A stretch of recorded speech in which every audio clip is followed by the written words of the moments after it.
જય માતાજી મિત્રો, કેમ છે બધાય? તો આજે અમે એક ફિલ્મનો વ્લોગ શૂટ કરવા જઈ રહ્યા છીએ અને ફિલ્મનું નામ છે રમ, જેમાં અભિનય ભયંકર છે, પછી મિત્ર ગઢવી છે અને હજી બીજા બહુ ગુજરાતના સારા સારા કલાકારો છે.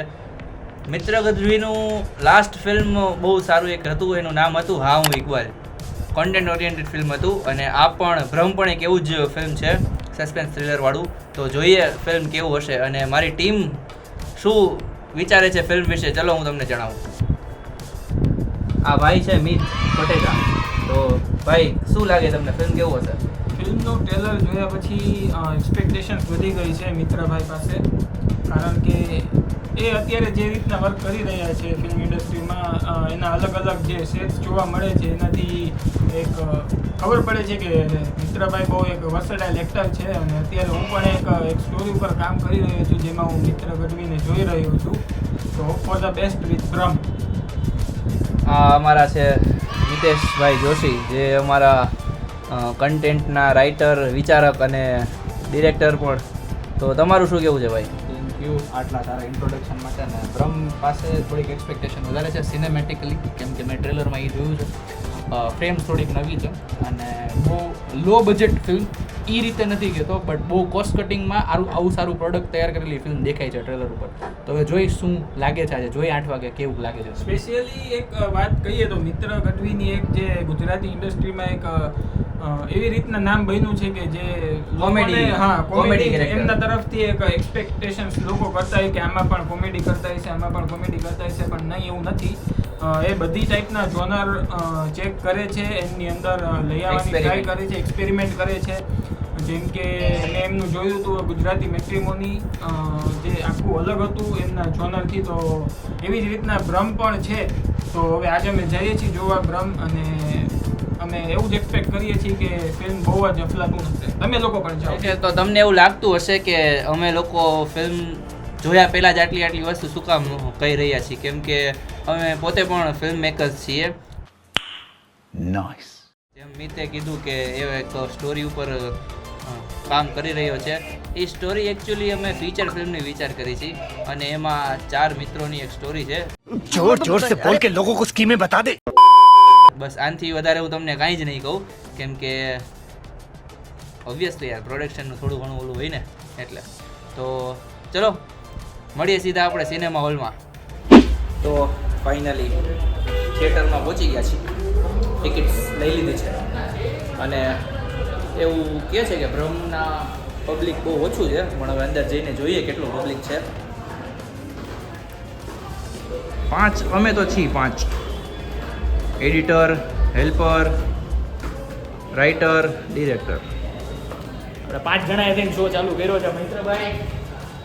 5 જણાએ શો ચાલુ કર્યો, એટલે ધ્યાન રાખજો બરાબર. બીજી 5 ટિકિટ અમારી અમદાવાદમાં હોવી જોઈએ. કે તો લાઈક, શેર, સબસ્ક્રાઇબ. એ વાઉચર દેખાડ દેવું અત્યારે અત્યારે લઈને જવું ઓફકોર્સ. ઇન્ટરવલમાં લઈ લેવું. હા, ઇન્ટરવલમાં લઈ લઈએ. આપણે અહીં જોવા આવશું.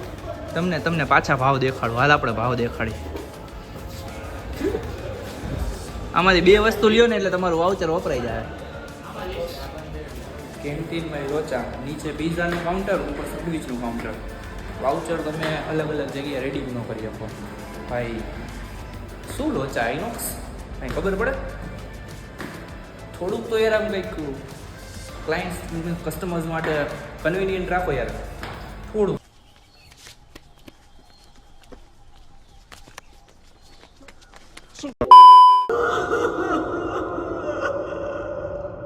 તો ઇન્ટરવલ થઈ ચૂક્યો છે. શું કેવું છે ફિલ્મ બાબતે ભાઈ મિત? આ તો પરફેક્ટ ઇન્ટરવલ સર્ફિંગ માટે હું જઈશ. એના માટે તમ જોઈએ ઉપરનું જોઈ લે. ગુજરાતીમાં ભાઈ દેખાડો તો દેખાડ. બોલ દો. મસ્ત છે પિક્ચર. અત્યારે ઇન્ટરવલ લગીનો હાફ એવો છે કે જે પકડી રાખ્યો છે મારા માટે સ્પેશિયલી. સારું છે, યુનિક કોન્સેપ્ટ, મજા આવી જોવાની.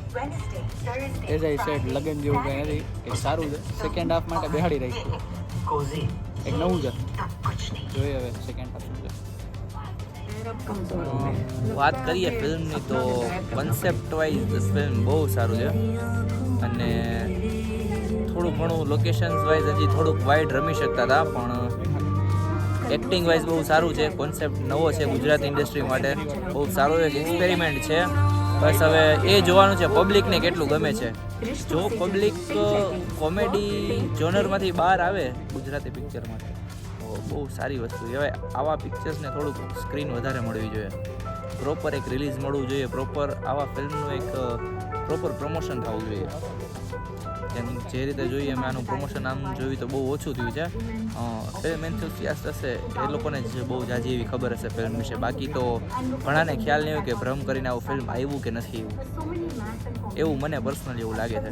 બાકી તો ઇન્ટરવલ સુધીનું ફિલ્મ બહુ સારું હતું. ફર્સ્ટ હાફ સેકન્ડ હાફ જોઈએ, સેકન્ડ હાફનું હવે જોઈ પછી એના પછી રિવ્યૂ આપીએ એક.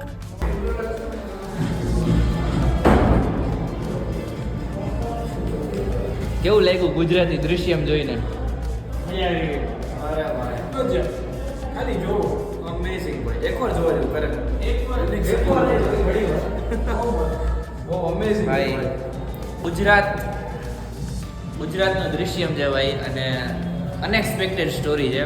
સ્પોઇલર તો અમે દઈ ન શકીએ આમાં, પણ આ વખતે મિત્ર ગઢવી ભાઈ ગજબ.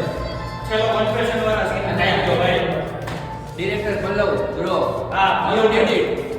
સ્પેશિયલી રાઇટિંગ Writer of અને સ્પેશિયલી આર્ટ ડિપાર્ટમેન્ટ જે રીતે ઘરને સજાવેલું છે ને સ્ટોરી ટેલિંગ બહુ સારી એવી થઈ. હજી ઘર થોડું મોટું હોત ને, વાઇડ હોત ને, વધારે બેટર વસ્તુ થાત. વિઝ્યુઅલ્સ બહુ વધારે મળત. જેવડું ઘર હતું ને ડેકોર બહુ સારું. અને બીજા કોઈ નોટિસ કરે કે ન કરે, પહેલી જ ફ્રેમમાં જ્યારે માયા બહાર આવે છે ત્યાં પાછળ એક પેઇન્ટિંગ હોય છે જ્યાં માણસ હરીસામાં પોતાને જોવે છે. બહુ મસ્ત ડિટેલિંગ બહુ સારી છે. એક જ વાત કહીશ, જોઈ લો આંખો વીંચીને આખો વિચીને જોઈ નાખો ભાઈ. Heads Heads off guys. અને અમને પેડ રિવ્યુ પણ નથી આવ્યા. અને હજી કાયદેસર સિનેફ્રેન્ડ્સ ગુજરાતમાં આવા મૂવીની જરૂર છે, નોટ લગન બેસ્ડ ભાઈ, પ્લીઝ. તો ગુજરાત ઇન્ડસ્ટ્રી આગળ આવશે.